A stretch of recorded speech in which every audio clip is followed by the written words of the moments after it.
E quando falo em detalhes, eu penso no que está acima do solo e no que está abaixo do solo, né? Nós somos o Consórcio Cerrado das Águas. E um dos motivos de sermos Consórcio Cerrado das Águas é exatamente proteger as águas. Melhorar a produção de água, conservar as águas, né? Manter a água disponível no sistema como um todo, né? E quando a gente fala no sistema, é no solo, é no rio, é no ar. E aí, Larissa, eu te pergunto, né? Esse detalhe das raízes abaixo do solo, o que isso tem a ver com as águas, né?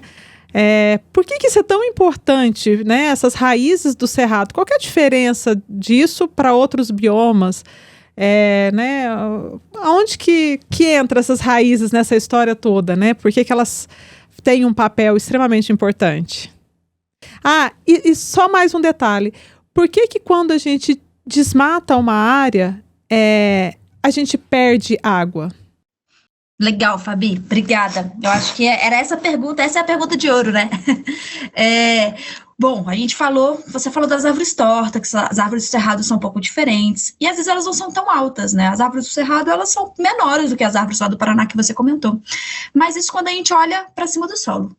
Se a gente conseguisse olhar para baixo do solo, a gente ia ficar impressionado com a profundidade que as raízes do cerrado podem ter.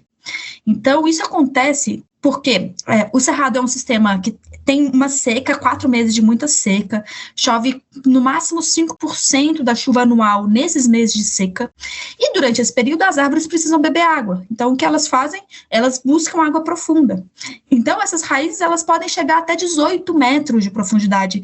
Para uma árvore que tem para uma plantinha, isso não é nem para uma árvore, para uma plantinha, essa que eu estou contando para vocês, uma plantinha que tem nem meio metro, é um arbusto, né? Tem meio metro de altura acima do solo, para baixo do solo pode ter até 18 metros. Isso é um prédio de 6 andares para baixo do solo. Ela vai buscar essa água lá no fundo. Então, mais de 70% de toda as plantas do cerrado, a biomassa que a gente fala, né, que é o peso, né, que é realmente o corpo da planta, está abaixo do solo, está enterrado. E são essas raízes super profundas que ajudam que a água da chuva infiltre e fique armazenada no solo. Então, esse detalhe das raízes super profundas permite que a água chegue abaixo do solo. Mas o que permite que a água fique abaixo do solo, que ela fique ali por muito tempo, é essa permanência de algumas árvores com plantas pequenas. Então, as plantas pequenas, planta é como nós, assim, né? Eu tenho 1,60 m, vocês não estão vendo na imagem, mas eu tenho 1,60 m. Eu, com 1,60 m, um prato de 300 gramas me sustenta. Agora, o Michael Jordan lá, com seus 2 metros de altura, o jogador de basquete, ele não vai comer um prato de 300 gramas, ele vai comer um prato com maior peso, né? É a mesma coisa para a água. Então, uma árvore de 3, 4 metros, ela usa muito mais água do que uma plantinha pequena.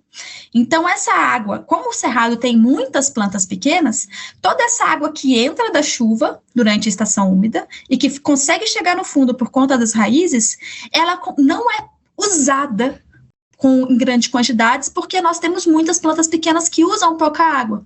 Então, essa água fica armazenada no solo e consegue surgir nas nascentes dos nossos rios, formar cachoeira, formar lago e abastecer as bacias do Brasil. Então, são esses os segredos. E aí, quando a gente desmata, você perguntou, né, Fabi? Quando a gente desmata, o que acontece? Tem vários processos. Primeiro, quando a gente desmata, a gente está tirando essas plantas que ajudam a água a infiltrar e que ajudam a água a permanecer. Mas quando a gente desmata e planta uma monocultura de soja, que a gente planta um pasto, a gente começa a compactar o solo também. Então, você coloca o pasto ali, você compacta o solo. Quando eu compacto o solo, a água da chuva, que no cerrado infiltra e fica armazenada embaixo da terra, não consegue infiltrar mais. Então, ela começa a escoar lateralmente. Quem trabalha no campo, quem é produtor rural, sabe que isso tem que ser controlado, esse escoamento lateral, que isso é prejudicial para a plantação. Então, tirar o cerrado e modificar a forma como o ecossistema funciona impede que a gente guarde tanta água lá embaixo.